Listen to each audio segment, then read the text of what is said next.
ईश्वर कौन है, कहाँ है, कैसा है, इन प्रश्नों का उत्तर वही पा सकता है जो अपने भीतर बाहर फैले संसार को अच्छी तरह समझ सके। और ईश्वर से जुड़ने का सबसे सरल मार्ग है संगीत व नृत्य। रोज की तरह हम नृत्य साधना करें और खुद को प्रभु के नाम में विलीन कर दें।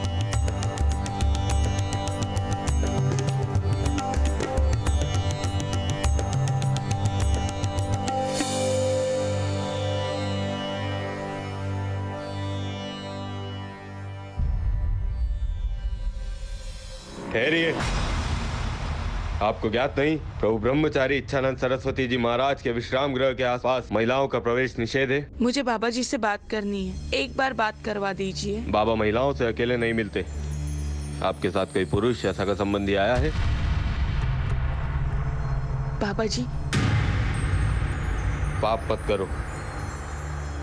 बोलिए, क्या परेशानी है आपकी? बाबा जी, मैं आपकी बहुत बड़ी भक्त हूँ। आपके आशीर्वाद से मैंने और मेरे पति ने बहुत तरक्की की है। हाल ही में हम लोगों ने एक घर खरीदा है। हम चाहते हैं कि आप हमारे घर आके पूजा करें। हम आपके साथ ही गृह प्रवेश करना चाहते हैं। आप अपने पति को हमारे पास भेज दीजिए, हम अवश्य चलेंगे। ठीक है।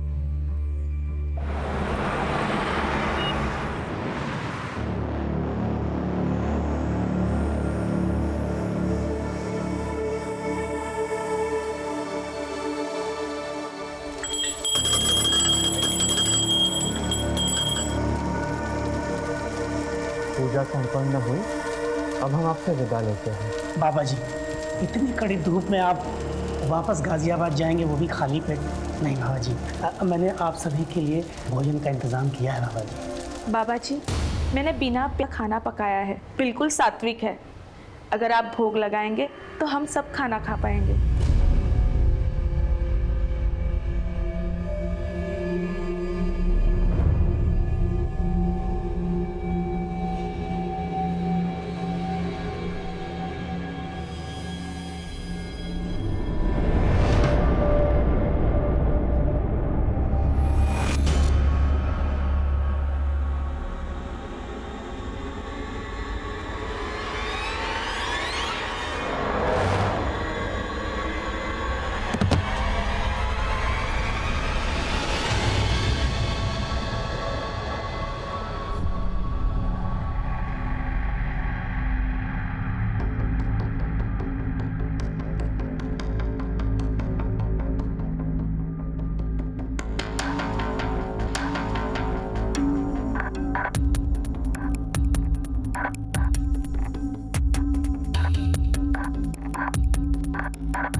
एक पाखंडी बाबा द्वारा धर्म और आस्था के नाम पर कलंकित करने वाले किस्से तो बहुत देखे होंगे आप, लेकिन जो आज आपने देखा वो किसी अपवाद से कम नहीं। एक बहुत ही सोची समझी साजिश के तहत एक धर्म गुरु को कलंकित किया जा रहा था। इसमें कितना सच था, कितना झूठ, कौन था अत्याचारी, क्या था अत्याचार। ये एक ऐसा केस था जो गाजियाबाद का मशहूर केस बनकर सामने आया और ना जाने कितने घिनौने जुर्म का पर्दाफाश कर दिया।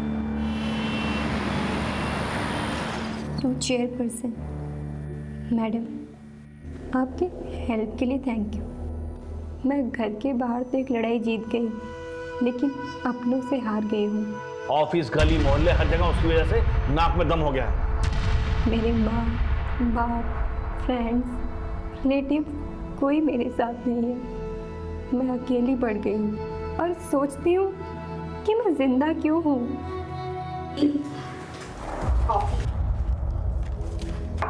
क्या छुपा रहे हो? दी, ये आप लिख रही हो जो अपने स्कूल की टॉपर, अपने कॉलेज की टॉपर, अपने कॉलेज यूनियन की प्रेसिडेंट रह चुकी है। दी, you were an inspiration to everyone. थी, हूँ नहीं।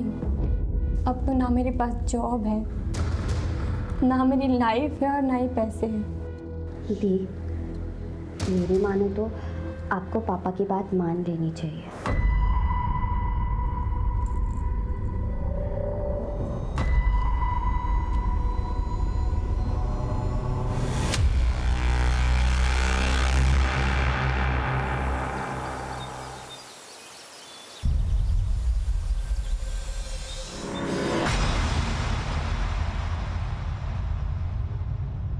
हटो मेरे रास्ते से।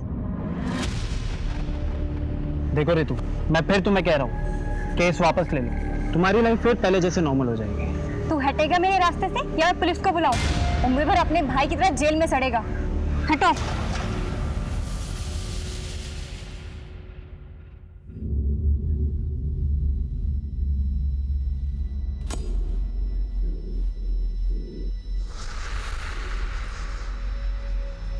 अब मेरे सामने ऐसे ब्रह्मचर्य का जाप करने से क्या होगा?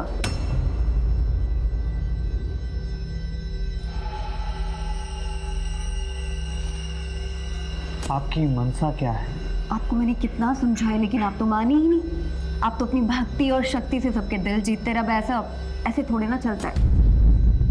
मैंने अपना शरीर लुटाया है, ऐसे थोड़ी ना चुप रहूंगी। लीजिए, अगर ये चुप बैठ भी गई तो हम चुप नहीं बैठने वाले। क्यों गजेंद्र? मैं चुप नहीं हूँ बाबा जी। वीडियो क्लिप न्यूज चैनल्स भेजने को तैयार है। कुछ एमएमएस भी भक्तों तक वायरल हो जाएंगे। फिर तो प्रभु देवता से दानव कहलाएंगे। आपको क्या चाहिए? सिर्फ 4 करोड़।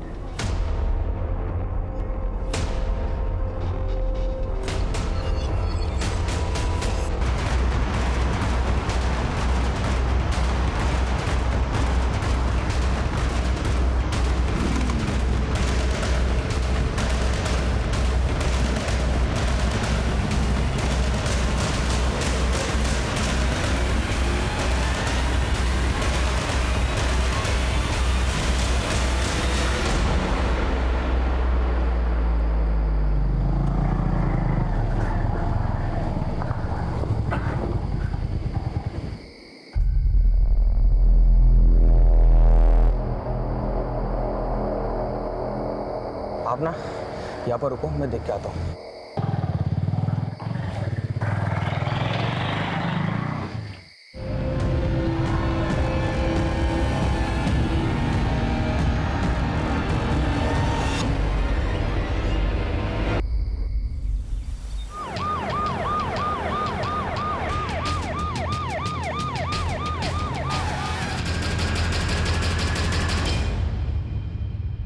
पर मुझे लग रहा है इस सब में दीपेश या उसकी फैमिली का इन्वॉल्वमेंट हो सकता है, क्योंकि ऋतु बादल की वजह से उसकी फैमिली को काफी जिल्लत झेलनी पड़ी थी।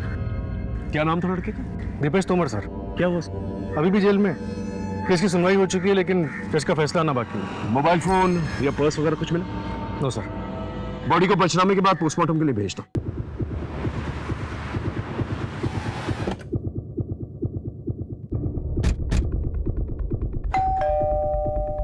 सर हम क्यों उस लड़की को मारेंगे या मरवाएंगे?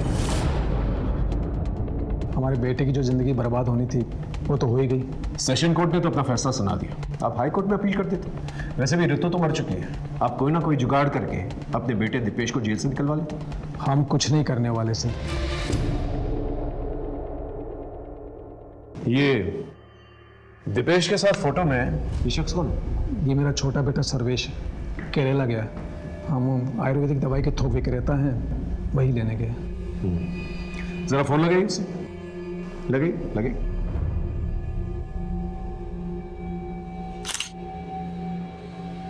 The number you are trying to call is currently switched off. Sir switch off. Switch off. एक काम करो, इनके फिंगरप्रिंट्स लो।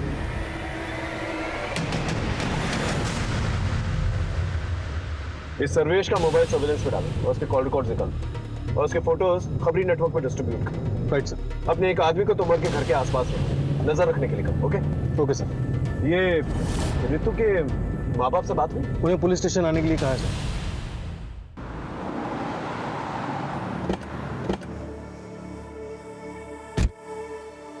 सर मेरी बेटी लड़ाई लड़ते लड़ते थक गई थी, फिर भी उसे किसी ने मार दिया।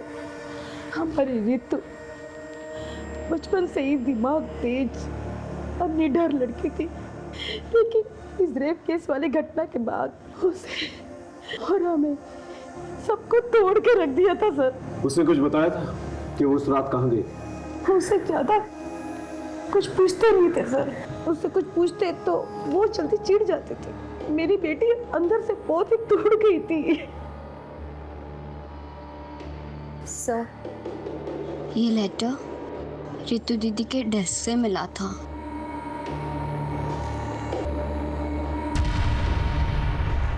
कहीं ऐसा तो नहीं कि बदनामी के डर से आप ही लोगों ने उसे मार दिया, मरवा दिया? ऐसा नहीं है सर, मुझे अपनी बेटी रितु से बहुत उम्मीदें थी। मैं अपनी उम्मीदें हार गया था, इसलिए सर मैं बहुत परेशान हो गया था। रितु की बेहतरी के लिए हमसे जो बन पड़ रहा था, जो कर सकते थे सर, हमने बहुत कोशिश की। माँ, मैं कैसे शादी करूँ? अभी मैं अपने पैरों पे भी खड़ी नहीं हुई हूँ। ना तो मेरे पास जॉब है, ना तो मेरे पास सेविंग्स और ना ही खुद का घर है। अब आप खुद बताओ, अगर मैं सेटल हो जाती हूँ और कल को मेरा डाइवोर्स हो जाता है तो कहाँ जाऊँगी, क्या करूँगी? अरे तुम लोग तो ऐसे बात करो जैसे कि इस रेप की घटना के बाद कोई भी लड़का उतावला हो रहा होगा इससे शादी करने के लिए। हर जगह से रिजेक्शन आ रहा है। आखिर तुझे जरूरत क्या थी ये केस करने की?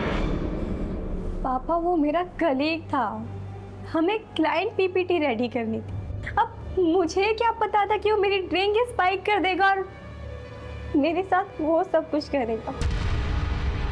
अब मैं बाहर वालों को क्या बोलूं जब आप लोग ही मुझ पे ट्रस्ट नहीं करते? ऐसा नहीं है सर कि हम अपनी बेटी रितु पर ट्रस्ट नहीं करते थे, लेकिन लोगों की बातों और उनके तानों ने हमें फ्रस्ट्रेट कर दिया था सर। और जैसे जैसे ये केस की सुनवाई होती रही, मीडिया और सोशल ऑर्गेनाइजेशन ने उसकी लड़ाई को सराहा और इसके बाद रितु के मन में आत्मविश्वास फिर से जगने लगा था। फिर सर हमने उसे नए सिरे से सब कुछ करने को कहा। बेटा, जो मैं तुझे उपाय बता रहा हूँ ना, उसे मान। मैं किसी साधु संत के पास नहीं जाऊंगी, पर किसी साइकेट्रिस्ट को तो कंसल्ट कर सकती है। I mean,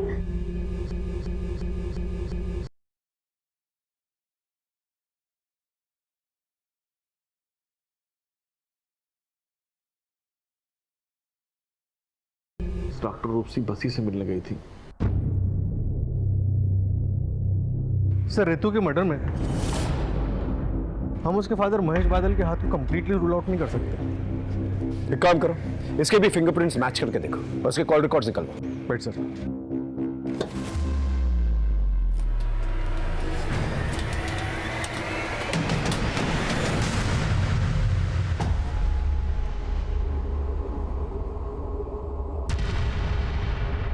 पिछले महीने का चढ़ावा आप पहले ही ले जा चुकी हैं। अब जो कुछ भी जमा पूंजी है यही है। प्रणव, ये हमारे आश्रम के गहने पैसे हैं, ये हम ऐसे ही किसी को नहीं दे सकते। आप रहेंगे, आपकी आस्था रहेगी, तभी तो ये आश्रम रहेगा।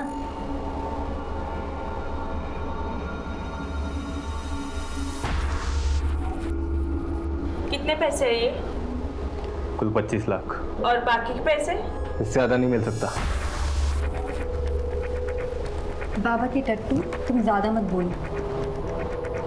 अगर आप पीछे की जमीन का एक छोटा सा हिस्सा बेच देंगे ना, तो किसी को कुछ पता नहीं चलेगा। खरीदार मैं लेकर आ जाऊंगी, आप बस जमीन के कागजात तैयार करवा दीजिए।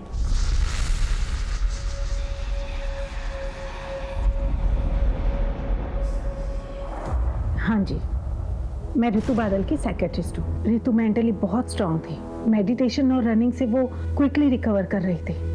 डॉक्टर, आज तो रनिंग करते वक्त मेरे पीछे मेरे रेपिस्ट का भाई पड़ गया था। व्हाट? लेकिन मैंने उसे डांट कर भगा दिया। मैंने बोला कि मैं पुलिस में कंप्लेंट कर दूंगी। That's great. ऐसे ही अपनी जीने की चाहत और जोश को बनाए रखो। बस 3-4 सेशन और फिर तुम्हें मेरे पास भी हफ्ते में 2 बार आने की जरूरत नहीं है, महीने में 1 बार आ जाना। एक्चुअली मैं भी आपको यही बताने वाली थी कि अब आगे से मैं आपके पास नहीं आ पाऊंगी, क्योंकि मुझे मेरे स्पिरिचुअल गुरु मिल गए हैं। उनसे बातें करना, उनकी बातें सुनना मुझे बहुत अच्छा लगता है। उस गुरु के बारे में कुछ बताया था उसने? वो कौन था, उसका नाम क्या था? इच्छानंद सरस्वती जी।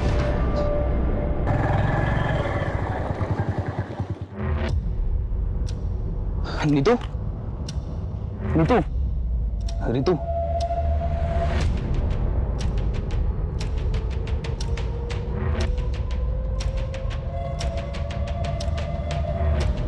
Ritu, I am sorry.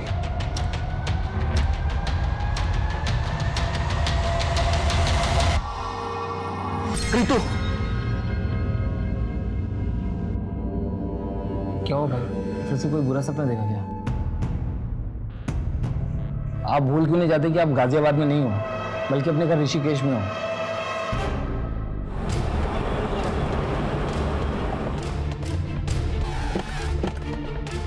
कोई कहता है नौकरी परेशान कर रही है, कोई कहता है पत्नी परेशान कर रही है, कोई कहता है माँ बाप परेशान कर रहे हैं, कोई कहता है बच्चे परेशान कर रहे हैं। मेरा उन सब से एक ही जवाब है, अगर इतना परेशान कर रहे हैं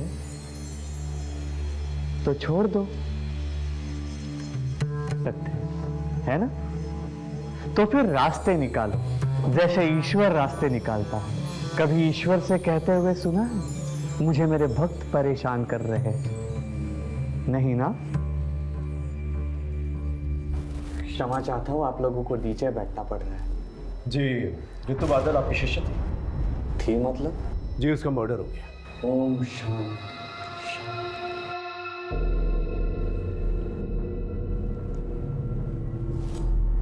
कब? 3 दिन पहले। बहुत तेजस्विनी थी वो, बेहद दुखद समाचार है। वो प्रभु के पास बहुत ही दुख दुविधा की घड़ी में आई थी। बाबा जी, मुझे लगता है कि मेरे आसपास सब फेक है, कोई अपना नहीं है, कोई मुझे लाइक नहीं करता, कोई लव नहीं करता, करेगा भी नहीं और जरूरत भी नहीं। आप पहले अपने आप से प्रेम करो, because you are your best company. आप अपने सबसे अच्छे साथी हैं, सबसे अच्छे प्रेमी हैं। उसके बाद वो हमारे आश्रम में रोज आती, सत्संग के समय महिलाओं के घेरे में खूब नाचती और हमेशा खुश रहती। उसके बाद मैंने सुना कि वो भोजनालय में अपनी सेवा देती, बागबानी करती, चिड़ियों को दाने डालती। जब उसने आश्रम आना बंद कर दिया तो आपने उसके माँ बाप से पूछा नहीं कि वो क्यों नहीं आ रही? ये तो खुला आश्रम है, ना किसी को आने की मनाही है ना जाने की। वैसे ऋतु बादल में आपने क्या खास नोटिस किया था? लोग कहते हैं कि आश्रम में आने के बाद वो हमेशा खुश रहती थी, जीवन को एक नए सिरे से अपना रही थी। ऐसे में उसकी हत्या हो जाना, ये बहुत दुर्भाग्यवश है। आज के ज़माने में बाबा कितने भी अच्छे हैं, मुझे विश्वास नहीं। आपने एक आदमी को इस आश्रम के पास तैनात रखा। ये सर्वेश के बारे में कुछ पता चला? नहीं सर, उसका फ़ोन भी बन जा रहा है और वो घर पे भी नहीं है। एक काम करो, दीपेश से मिलने के लिए, उससे पूछताछ करने के लिए जेल में एक एप्लीकेशन डालो और ये पता करो ये सर्वेश दीपेश के साथ मिलकर जेल में कुछ प्लान तो भी कर। Right sir.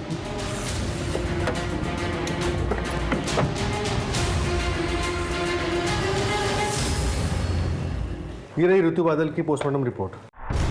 रिपोर्ट के हिसाब से मौत रात 11:30 से 1:30 के बीच में हुई और मौत गला दबाने की वजह से हुई थी। इसके अलावा कोई खास इन्फॉर्मेशन नहीं है। कॉल रिकॉर्ड्स में कोई सस्पिशियस? नो सर, लेकिन ऋतु का फ़ोन मौत के ठीक 1 महीने पहले से दिन में काफ़ी टाइम के लिए बंद रहने लगा। लोकेशन चेक किया? कहाँ ऑन हुआ, कहाँ ऑफ हुआ? सर, बाबा के आश्रम में ऑफ होता था और घर में ऑन होता था। सर हाँ सर, ये रहे फिंगरप्रिंट रिकॉर्ड्स। ओके, इसके मुताबिक ऋतु की गर्दन पे जो फिंगरप्रिंट्स मिले वो उसके माँ बाप से मैच नहीं करते और ना ही दीपेश के बाप से मैच करता है। या फिर शायद दीपेश के फरार भाई सर्वेश ने हत्या की। राम राम सर जी। बोलो। आपका शक सही निकला था। दीपेश ने अपने भाई सर्वेश का हिस्ट्री शूटर अवनीश से कांटेक्ट करवाया था। फिर तो सर अवनीश के अड्डे पर धावा बोलते हैं, क्योंकि अब जेल जाकर दीपेश से पूछताछ करने की जरूरत तो नहीं पड़ेगी। राइट।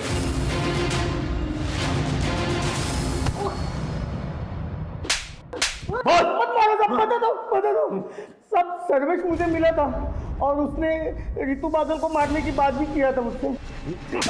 तूने उसे मार डाला? नहीं, मैंने नहीं मारा था, क्योंकि एक रोज पहले वो मुझे एडवांस के पैसे देने वाला था, लेकिन पैसे लेके वो आया ही नहीं। फिर दूसरी सुबह हमें पता चला कि उस लड़की की मौत हो गई। सच बोल रहा? भगवान की कसम साहब, सच बोल रहा हूँ। ये सर्वेश तुमर के बारे में पता कर।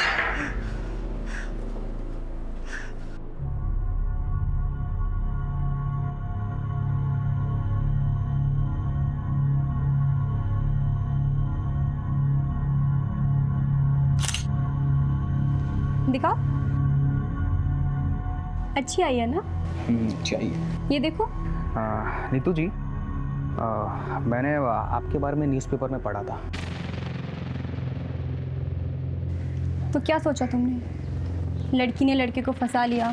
नहीं, मैंने ऐसा नहीं सोचा। मतलब मैंने सोचा कि आपके अंदर इतनी हिम्मत कहाँ से आई।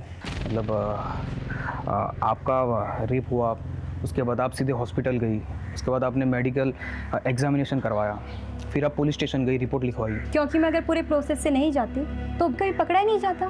मतलब वो इतने बड़े बिजनेसमैन का बेटा, वो तो आप जानते ही हो। और आपको सेंस भी हो गया होगा कि वो कल जाकर आपको बदनाम तो करेगा ही, आपकी नौकरी भी चली जाएगी, आपके परिवार वाले आप पर सवाल भी उठाएंगे। यही तो प्रॉब्लम है। आज तक औरतें और लड़कियां यही सोच सोच कर अत्याचार सहते आ रही, पर अब नहीं। आखिर हमारे समाज में कभी ना कभी किसी ना किसी को तो कदम उठाना पड़ेगा। ये आपने सही कहा। वैसे मैं ना आपका बहुत बड़ा फ़ैन हूँ, मतलब आपको कभी भी मेरी ज़रूरत पड़े ना तो प्लीज़ आप मुझे बुलाइए।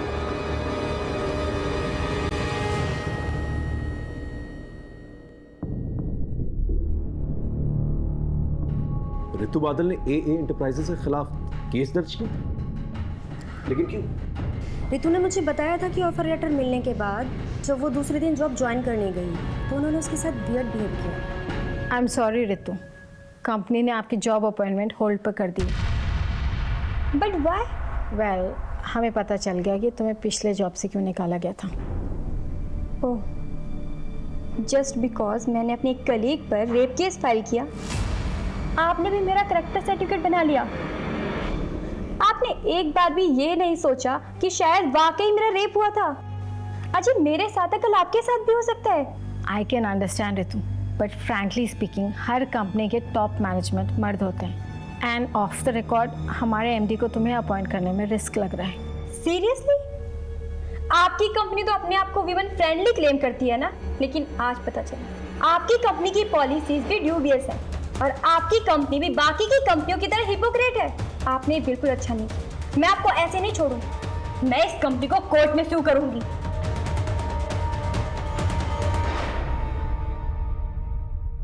अब रितु रही नहीं है तो केस का कोई फायदा नहीं है। कंपनी ने एम्प्लॉय को भी निकाल दिया है। सर, हो सकता है कि उस एम्प्लॉय ने बदला लेने के लिए ऋतु का मर्डर कर दिया या फिर करवा दिया। उस एम्प्लॉय की डिटेल्स है आपके पास? ये उसका बायोडेटा। सोनल गुनात्रा। मेरी कंपनी ने मुझे सिर्फ एक पंचिंग बैग के जैसे यूज़ किया है। मेरे MD ने खुद एक पेपर लाके दिखाया था मुझे, जिसमें लिखा था कि ऋतु ने पिछली कंपनी पर एक रेप केस डाला और मुझसे उन्होंने कहा कि ऋतु को जॉब से बाहर निकाल दो। फिर बाद में जब ऋतु ने इस कंपनी पर केस डाला तो मेरे MD ने कंपनी की इमेज को साफ सुथरा रखने के लिए मुझे जॉब से बाहर निकाल दिया और कहा कि ऋतु को एम्प्लॉय करने का डिसीजन मेरा पर्सनल डिसीजन था, ना कि कंपनी का डिसीजन। आप 10 तारीख को रात को 11:30 बजे से 1:30 बजे के बीच में कहाँ थी? सर, मैं अपने PG में थी, गौतम नगर में। ठीक है, आप जा सकते। इसके स्टेटमेंट को क्रॉस चेक करो, देखो ये सच बोल रही है। ऋतु मर्डर केस में हमारे पास कोई ठोस सबूत नहीं था, लेकिन हमारे शक के दायरे में ऋतु के माँ बाप, रेपिस्ट दीपेश तुमर उसका बाप और उसका भाई सोनाल गुनात्रा, और साथ ही साथ ब्रह्मचारी इच्छानंद सरस्वती का वो आश्रम था। क्योंकि हमारे पास कोई ठोस सबूत नहीं था, इसलिए हम किसी को अरेस्ट नहीं कर सकते थे। सर्वेश तोमर अभी भी लापता था, लेकिन यह पता लगाने के लिए कि उसने मर्डर किया है कि नहीं, हमने उसके पर्सनल टूथब्रश को फिंगरप्रिंट्स एनालिसिस के लिए भिजवा दिया था। और इसी बीच हमें एक लीड मिली।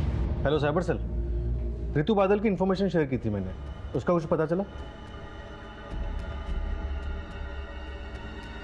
इंफॉर्मेशन करेक्ट है, थैंक यू सर। एक सुराग मिला है, ये देखिए। ऋतु बादल का सोशल मीडिया पे 2 अकाउंट्स हैं, एक ये और एक ये। एक नॉर्मल ऋतु बादल के नाम से और एक योगिनी ऋतु बादल के नाम से। तुम कहना क्या चाहते हो? सर, ये दोनों अकाउंट्स 2 अलग अलग नंबर से लिंक हैं। इसका मतलब ऋतु बादल ने अपने अंदर बदलाव महसूस किया, इसलिए उसने एक नया नंबर। सर, साइबर सेल से दूसरा नंबर मुझे जल्दी मिल जाएगा। इसके बाद मैं इसकी कॉल डिटेल्स और इसकी लोकेशन डिटेल्स दोनों निकलवा दूँ। गुड। नमस्ते बाबा जी। ये लीजिए। परेशान ना बाबा जी, मैं सलोनी जी की कोई बात टाल नहीं सकता। ज़मीन पे कंट्रोल आपका ही रहेगा। मुझे लंदन हेड ऑफिस को नए नए इन्वेस्टमेंट दिखाने होते हैं, वो मैं दिखा दूंगा और इस तरह आपके पैसों की प्रॉब्लम भी सॉल्व हो जाएगी। और फिर जब आपके पास पैसे आ जाएंगे आप अपनी ज़मीन वापस ले लीजिएगा।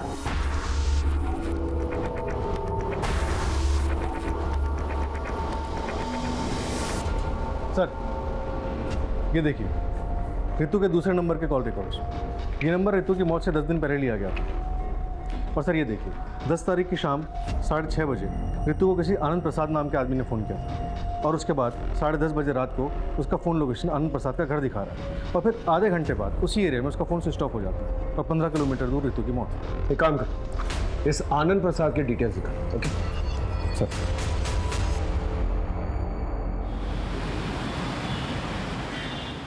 मिस्टर आनंद प्रसाद इस लड़की को जानते हैं? हाँ हाँ, ये तो वही लड़की है जो मेरे पास जॉब के लिए आई थी। Hello sir. बैठो बैठो। आप मिलने के लिए बहुत डेस्परेट थे मिस रितु?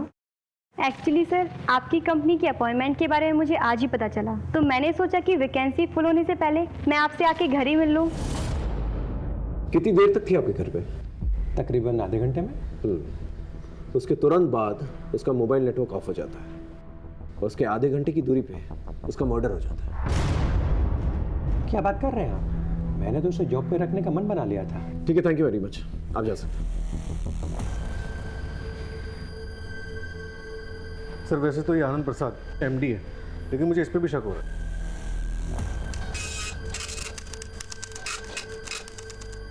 मिस्टर आनंद प्रसाद, ये रहा आपके कॉल रिकॉर्ड्स। इसके मुताबिक आप बहुत यंग लड़कियों के संपर्क में थे। So what? Is there any problem? Yes, there is. ये यंग लड़कियां सावली सलोनी आपको भेजा करती थी। रितु को भी सावली सलोनी ने आपको भेजा था, और सावली सलोनी खुद जिस्म फरोशी के लिए जेल जा चुके हैं। अब आप सच बताएंगे, क्योंकि रितु बादल का मर्डर हो चुका है जो आपके घर आई। बोलिए।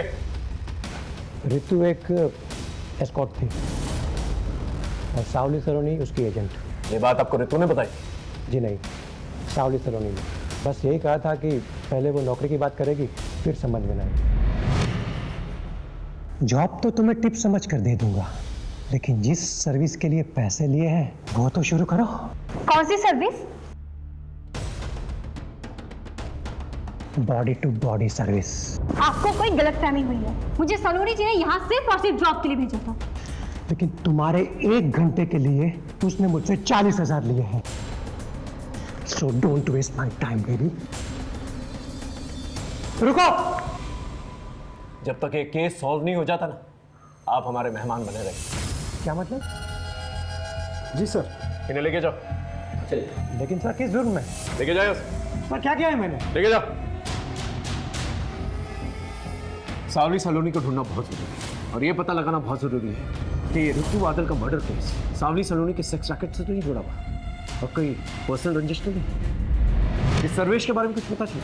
सर वो अभी भी अंडरग्राउंड। और सर रितु बादल के गले पे मिले फिंगरप्रिंट्स के निशान सर्वेश के फिंगरप्रिंट से मैच नहीं करते। सर हो सकता है सर्वेश ने खुद ये मर्डर ना किया, और ना ही अवनीश चौधरी से करवाया, बल्कि शायद किसी और से करवाया।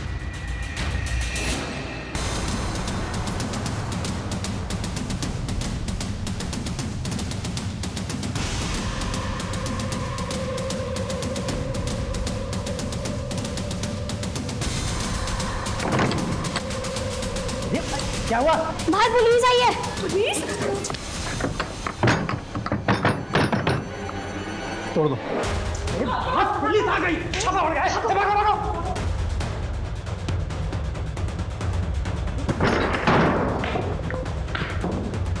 उस तरफ। सर्च करो।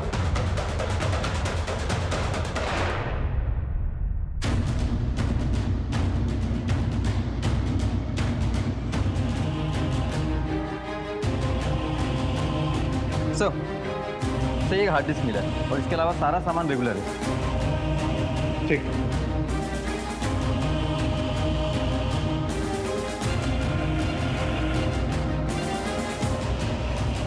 और सर इसमें काफ़ी आदमी ऐसे हैं जो कोई मूवमेंट नहीं कर रहे हैं, ऐसा लगता है जैसे बेहोशी की हालत में। सर एक और वीडियो है।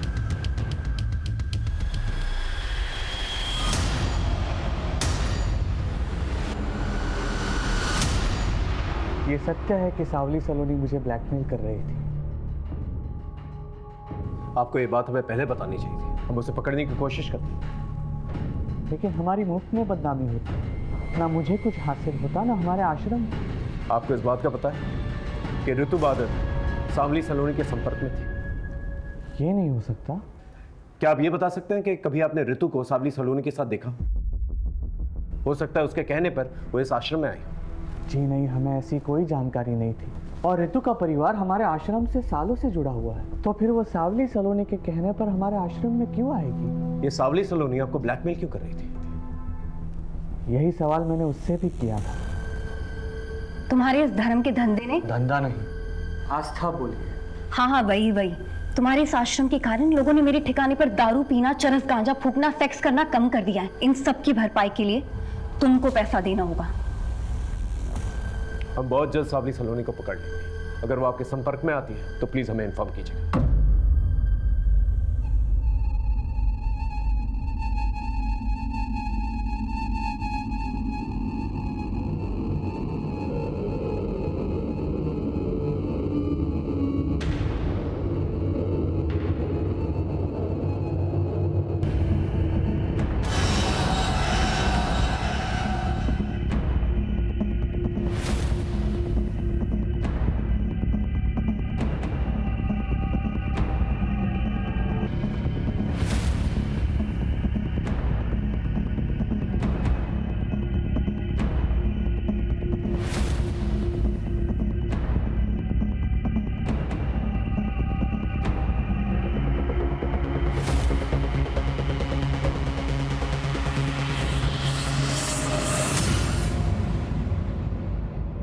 सर मैंने ऋतु बादल, सावली सलोनी और आनंद प्रसाद इनके कॉल रिकॉर्ड्स को क्रॉस चेक किया और सर एक नंबर कॉमन पाया।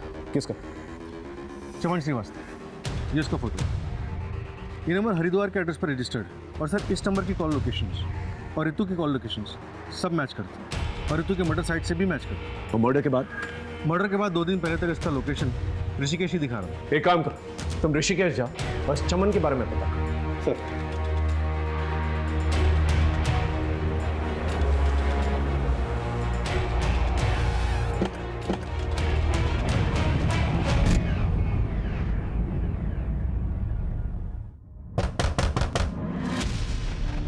जी चमन श्रीवास्तव जी मेरा भाई है। आप कौन? UP police. सर चमन जब से गाजियाबाद से आता हमेशा परेशान रहता था। वो किसी ऋतु का नाम लेता था, रोज रात वो डरावने सपने देखता था और अचानक नींद से उठ जाता था। और अभी कुछ दिन पहले ही वो वापस गाजियाबाद चला गया। मैं गाजियाबाद जा रहा हूँ, मुझे वहाँ पर कुछ हिसाब चुकता करना बाकी है। पर सर हुआ क्या? हमें शक है तुम्हारे भाई चमन ने ऋतु बादल नाम की लड़की का खून किया। नहीं सर, मेरा भाई एक कलाकार आदमी है, वो किसी का खून नहीं कर सकता। क्या करता है तुम्हारा भाई? सर चमन पहले फोटोग्राफर था और अब वीडियो बनाने का काम करता है। कहीं वो इसके लिए काम तो नहीं करता? नहीं सर, मैं इसे नहीं जानता। और सर चमन ने मुझे कभी बताया नहीं कि किसके लिए काम करता है। तुम्हारे भाई से आखिरी बार बात कब हुई थी? सर उसका फ़ोन 2 दिन से स्विच ऑफ आ रहा है। ऐसे बहुत सारे सवाल थे जिसका जवाब अभी तक हमारे पास नहीं था, जैसे ऋतु और चमन का कनेक्शन, ऋतु और सावली सलोनी का कनेक्शन, और इन सब में सावली सलोनी इच्छानंद सरस्वती को ब्लैकमेल क्यों कर रही थी। जब तक हम इन सवालों के जवाब ढूंढते हमें एक लाश मिली जिसने हमारी उलझने और भी बढ़ा दी।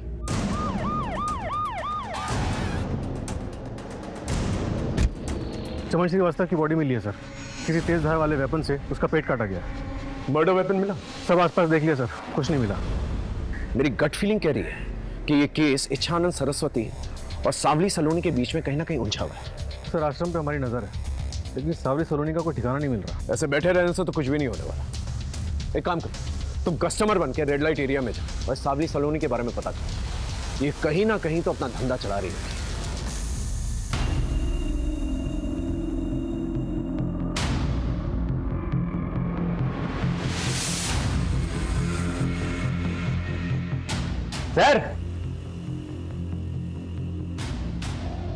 सर क्या चाहिए? एक बात बताओ, कोई कॉलेज का कौला माल मिलेगा क्या? एकदम बढ़िया पटाखा, मतलब वो समझते हो ना, एयर होस्टेस मॉडल टाइप का वैसा। यहाँ तो सिर्फ इंफॉर्मेशन मिलेगा, बाकी काम तो होटल में होगा, लेकिन पैसा बहुत लगेगा। तो भैया पैसों की चिंता मत करो, बस तुम माल दिखाओ तो एकदम टकाटक होना चाहिए। एक मैडम है, बात करके बताता हूँ।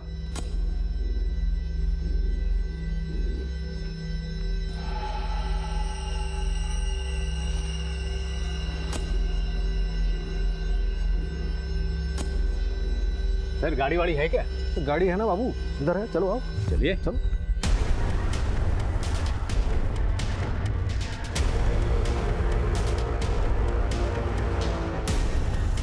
ये लोग आनंद विहार की तरफ जा रहे हैं, फॉलो करते रहो, लेकिन डिस्टेंस बना के रखो।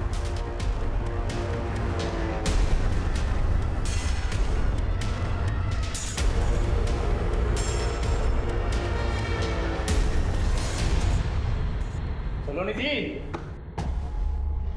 सर ये सलोनी जी ही हैं जिसके पास गाजियाबाद में किसी भी टाइम पर टॉप क्लास की इंटरनेशनल लड़कियां मिलती हैं। अच्छा, तो ये हैं। आप इंजॉय कहाँ करेंगे, यहाँ या होटल में? देखिए, एंजॉय तो हम कहीं और ही करेंगे, फिलहाल आपका वॉशरूम यूज़ करेंगे। सर अंदर है ना, आते हैं। टीम बी, ऊपर आ जाओ जल्दी। चलिए, आप दोनों को एंजॉय कराते हैं।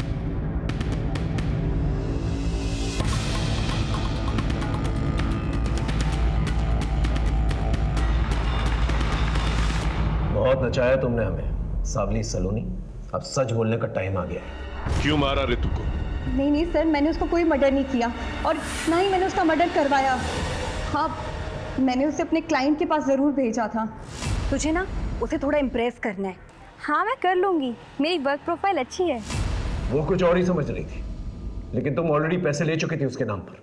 नए में तो सब लड़कियां ऐसे ही करती है सर, पर मुझे क्या पता था कि वो ऐसे भाग जाएगी। ये चमन श्रीवास्तव कौन? वैसे तो वो वीडियो बनाता है, पर लड़कियों की सिक्योरिटी के लिए हम उसे साथ में भेज देते थे, पर वो उस ऋतु को पसंद करने लग गया था और उसी ने उसे भगाने में भी मदद की थी। इसलिए तुमने उसका मर्डर कर दिया? नहीं सर, मैंने किसी को नहीं मारा सर। चलिए 1 मिनट के लिए मान लेते हैं कि तुमने ऋतु और चमन को नहीं मारा, लेकिन ब्रह्मचारी इच्छानंद सरस्वती, उसे तो ब्लैकमेल किया ना तुमने? बिल्कुल किया था सर, करती नहीं तो वो रास्ते पे कैसे आता।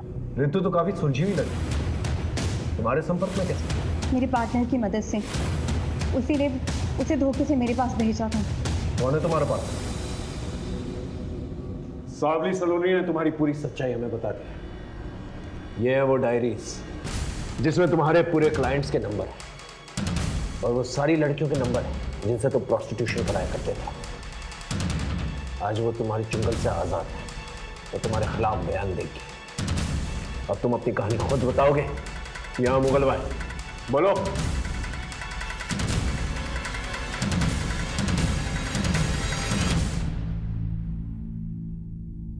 देखिए, मैं पहले ही क्लियर कर दूं कि ना ही मैंने ऋतु को मारा है ना मरवाया है। वो तो मुगल भाई लेंगे, पहले तुम अपनी काली करतूतों के बारे में बताओ। संभोग और समाधि, ये दोनों ऐसी चीजें हैं जिससे भारत देश में किसी भी मूर्ख या किसी भी होशियार को लपेटा जा सकता है। मैं 5 स्टार होटल में सिक्योरिटी गार्ड की नौकरी किया करता था। वहां मैं देखता था साधु महात्मा को कुछ युवतियों के साथ आते जाते। बस उसी दिन से मुझे मेरा जीवन सत्य मिल गया। मैंने मंदिर बनवाया और फिर मसाज पार्लर के जरिए देह व्यापार का धंधा शुरू किया। और फिर तुमने सावली सलोनी जैसे धंधे वाली से कनेक्ट किया, है ना? मैं सावली सलोनी जैसे लोगों के पास लड़कियां भेजता और फिर दूसरी बार उन्हीं क्लाइंट्स के साथ डायरेक्टली डील करता। इसलिए सावली सलोनी अपना पैसा निकलवाने के लिए तुम्हें ब्लैकमेल कर रही थी। अरे ऐसे थोड़ी ना, हमारा नेटवर्क कश्मीर से लेकर कन्याकुमारी तक और सूरत से लेकर कोलकाता तक फैला हुआ है। आप देश विदेश कहां भी जाओ, हमारी सेवाएं आपको एक फोन कॉल में उपलब्ध की जाएंगी। वो 17 फोन हमें मिल चुके हैं और वो नई लड़कियों को जो नया नंबर देते थे उसके बारे में ही पता चल चुका है, जैसे तुमने ऋतु को दिया था। लेकिन बहुत बड़ी गलती कर बैठे तुमने ऋतु को अपने प्रेम जाल में फंसा दिया। तुम्हारे अड्डे से हमें ये चिट्ठी मिली है जिसमें साफ साफ लिखा है ऋतु ने कि आपके प्रेम ने मुझे हमेशा हमेशा के लिए बदल दिया। प्रेम राई को पहाड़ बना सकता है, तो फिर लड़कियों से वैश्यावृत्ति करवाना ये कौन सी बड़ी बात थी? वो मेरे प्यार में बाहर कुछ ना बोलती और फिर धीरे धीरे उन्हें इस जीवन की आदत पड़ जाती। लेकिन ऋतु ऐसी लड़की नहीं, इसीलिए मैंने ऋतु को नौकरी के लिए सावली सलोनी के पास भेजा था। तुम एक काम करो, तुम सावली सलोनी से जाके मिलो।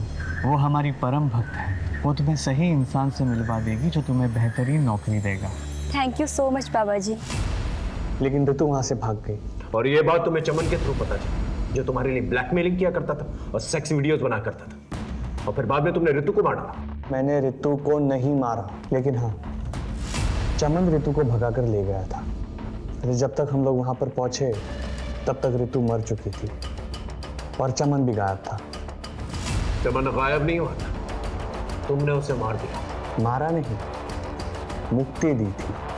रितु की मौत से व्याकुल हो गया था, बार बार पुलिस के पास जाने की धमकी दे रहा था। मैंने बहुत समझाया उसे, लेकिन वो नहीं समझा। अब समझने की बारी तुम्हारी है, और तुम्हें समझाएगा देश का कानून। ऐसा केस बनाऊंगा ना तुम्हारे खिलाफ कि तुम्हारा बड़ा सा बड़ा क्लाइंट जो है तुम्हारी बेल नहीं दे पाएगा। अगर रितु को बाबा ने नहीं मारा तो फिर किसने मारा? एक काम करो, रितु के मर्डर की रात के इंसिडेंट टाइम से मैच करके देखो, उसके कॉल रिकॉर्ड्स और लोकेशन रिकॉर्ड्स दोबारा से चेक करो। कातिल हमारे रेडार में ही है, बस पकड़ में नहीं आ रहा है। रितु ने चमन के फोन से आपके लैंडलाइन नंबर पर उस रात आप लोगों को फोन किया था। आपस में फैसला कर लीजिए आप कि रितु को किसने मारा है। सर मैंने मारा अपनी बेटी रितु को, उसका फोन आया था मेरे पास। पापा वो आपका इच्छा आनंद बहुत ही गिरा हुआ आदमी है, वो बहुत ही घटिया इंसान है। वो उसने मुझे प्रोस्टिट्यूशन में डालने की कोशिश की। मैं अपने एक दोस्त के साथ ग्रीन पार्क के गेट नंबर 2 के पास हूँ। पापा प्लीज जल्दी आ जाओ। सर मैं उससे बहुत तंग आ गया था और बाबा की बुराई मैं नहीं सोच सकता था, इसलिए गर्दन दबाकर मैंने उसे मार दिया। झूठ बोल रहे सर, रितु का फोन मुझे आया था। सर बाबा जी को हम पूछते हैं और रितु फोन पे बाबा जी के बारे में अनाप शनाप बके जा रही थी। बस गुस्से में आकर मैंने उसे मार दिया। नहीं इंस्पेक्टर साहब, रितु को मैंने मारा है। नहीं साहब, मैंने मारा है सर। सर मैंने मारा है सर। रहिए आप लोग। ये रहे आप लोगों के फिंगरप्रिंट रिकॉर्ड्स। ये रितु के गर्दन पे मिले फिंगरप्रिंट रिकॉर्ड्स और आप दोनों के फिंगरप्रिंट रिकॉर्ड्स मैच नहीं होते।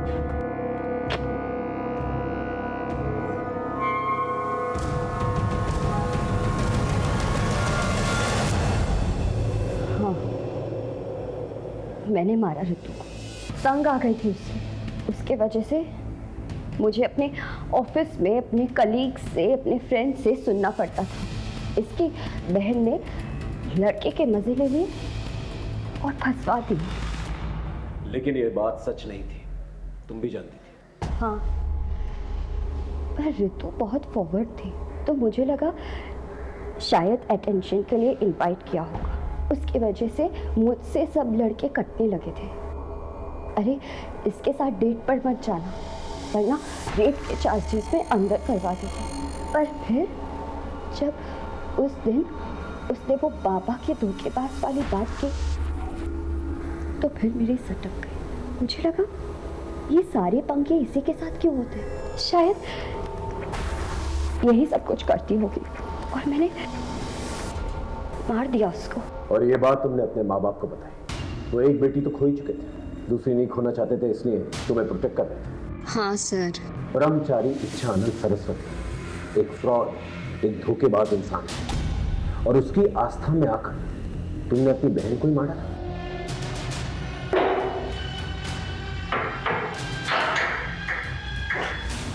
ब्रह्मचारी इच्छानंद सरस्वती उर्फ अनुज अजय द्विवेदी, उसके सपनों ने उसे गलत रास्ता इख्तियार करने पर मजबूर किया, जबकि मधु ने अपना संयम और आपा खोया। खून और आदर्शों के रिश्तों पर भरोसा ना करके उसने अधर्म का रास्ता चुना और गुनाह कर बैठी। पैसों और जिस्म की रंगीनियों से दूर रहे। इसी दस्तक के साथ मैं सीनियर इंस्पेक्टर हिमांशु रावत आपसे विदा लेता हूं। फिर मिलेंगे एक नए केस के साथ। तब तक देखते रहिए क्राइम पेट्रोल दस्तक, क्योंकि मकसद बताना नहीं, बचाना है।